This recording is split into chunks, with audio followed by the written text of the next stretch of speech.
The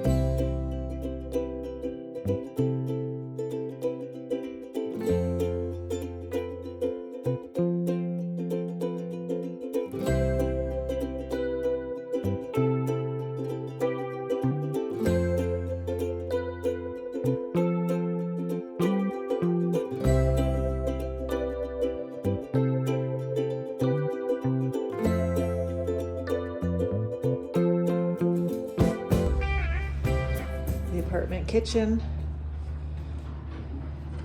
They've got the windows jackhammered out, ready for the new frames, and the jackhammering of the wall in order to have the water lines and electrical lines that still all need to go in.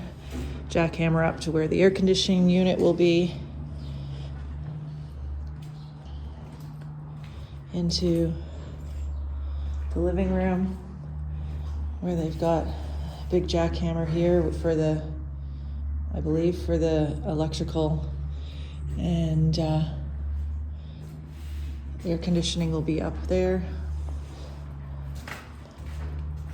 And into the bedroom. Big crevice in the floor here, going all the way around where the in-floor heating system and the electrical and the plumbing. Austin's plumbing and electrical is coming down that side of the wall there. Toilet room. Sink area.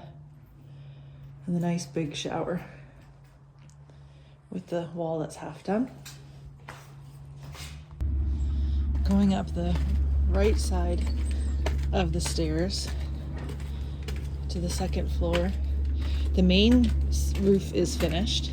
This smaller section of roof over the kitchen is not finished.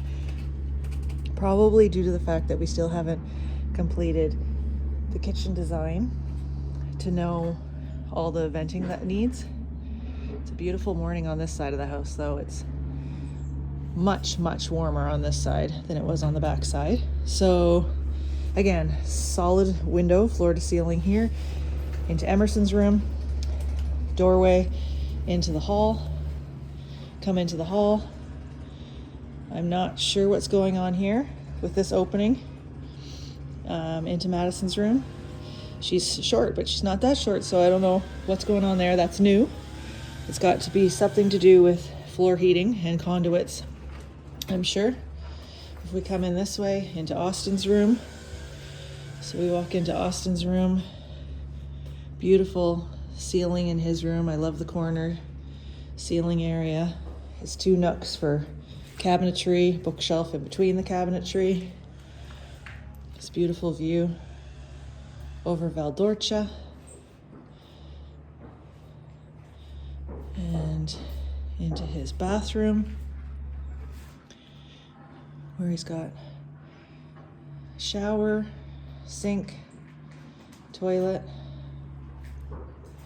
Lots of work been done in here, getting the services in. The doorway into Emerson's room. Her solid window that's going to be there. And then her bed on that wall. The piping running around the top.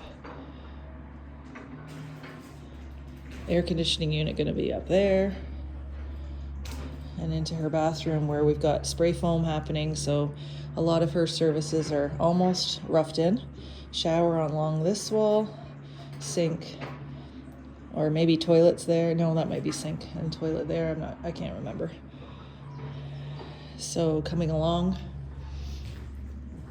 some of these holes and crevices that they've created are to remove the old conduits and old services and replace, or just patch up and remove them. Down the hallway.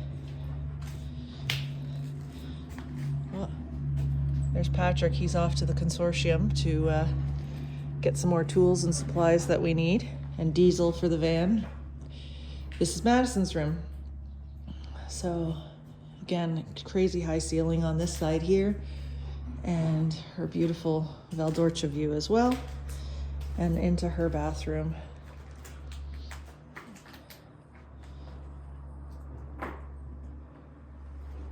It's coming along. Down the hall, linen closet, and the floor to getting the services. Watch where I'm stepping here. Into the office.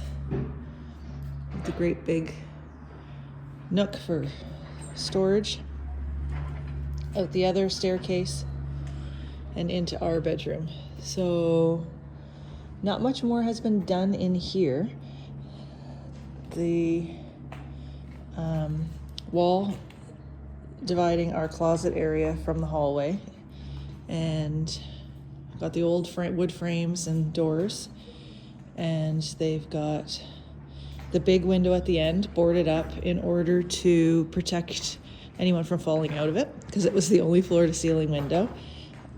Safety rails here where the staircase is. That wall not been built yet, but they've cut away and revealed more of the steel frame that where the wall will sit on. And then as we come into here, they spent a long time jackhammering up here and we didn't know what they were doing, and they've actually cut about 8 inches, maybe 6 inches of the wall out to recess the pipe and toilet area to create a larger toilet room for us. Deeper, I guess, is the right word for that, for the toilet area. And so all of that stone was removed. And they've jackhammered around the perimeter here of the wall where the drain and water pipes will come in for the shower. There's our shower view, which is spectacular. Orcia and the winery building, cantina. Nice sunshine in here in the morning. And we'll go back down the interior stairs.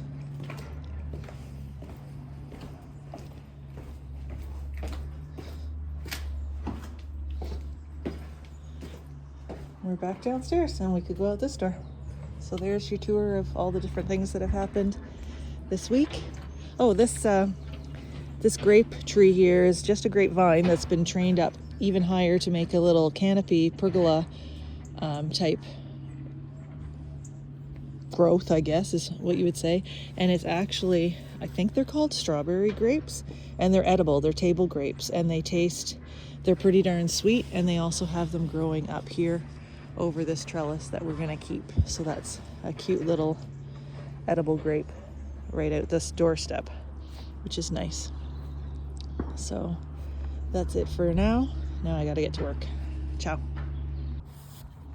I thought I would come out onto the back terrace to show you the view and also talk about some of the landscaping to document what's going to change here. So these evergreens right here are being cut down. They're ugly from the bottom looking up and they are blocking our view.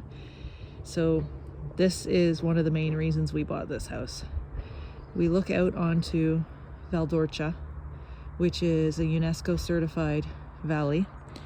There will never be anything other than what you're seeing here for as long as, hopefully, our grandchildren and great-grandchildren's lives. It's stunning. It's covered in vineyards and wheat fields, pasta grain fields. It is spectacular to wake up to every day. It is not lost on us. It is a beautiful spot. So these evergreens are coming down right here. The past owners, they planted some small vegetable garden down here. I'm going to keep that. The air conditioning units are all going to be hidden down here at the bottom of this wall, which is, we're up pretty high actually from the ground. But I will use that probably to grow my zucca, so my squashes, my pumpkins. We have these 2 rows of vineyards are ours.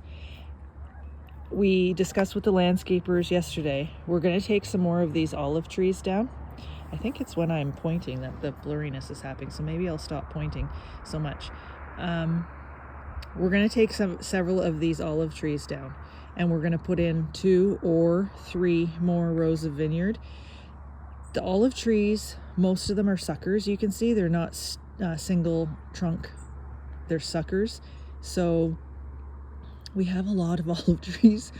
We don't need all that olive oil, and you're not making a ton of money off olive oil. You make way more money off your wine, and it's impeding the view when you're sitting on the terrace. If we put in vines, we have more of a view, and frankly, Patrick and I would rather sit and look at the vines with the olive trees off to the side than just all olive trees that are blocking the view. So we're going to take out at least 2 rows of the olive trees that are all suckers. They've all been damaged over the years. We're going to put in 2 new rows of trellis, if not 3, and plant some more Sangiovese. This big pomegranate tree here, they're going to prune and get it pruned down so it's not so massive. There are a set of stairs down from here, which we're keeping. We're keeping the rose and the jasmine that's growing over the trellis here, which the dining table will sit underneath the trellis here. But all this greenery here is all going to be cleaned up and down, cut down to below the wall, so that the view is opened up. But we're going to keep the jasmine, we're going to keep the rose bushes.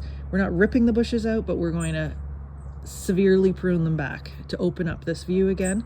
We're going to have a electrical wiring over the trellis here to the center post, where we'll have a chandelier over top of the dining table, so that'll be nice. Patrick's got outdoor speakers, 4 I think outdoor speakers all along the back terrace here set.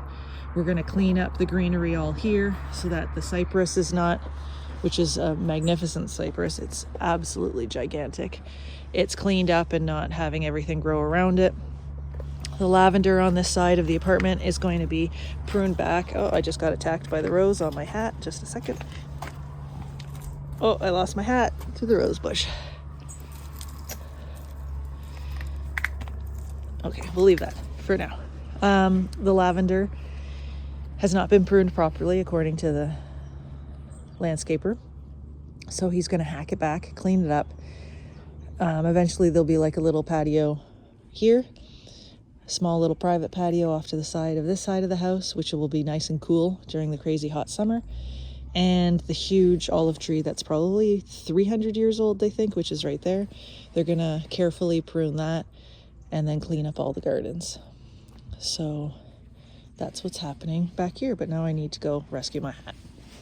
Captain's log, November 29th, 2025.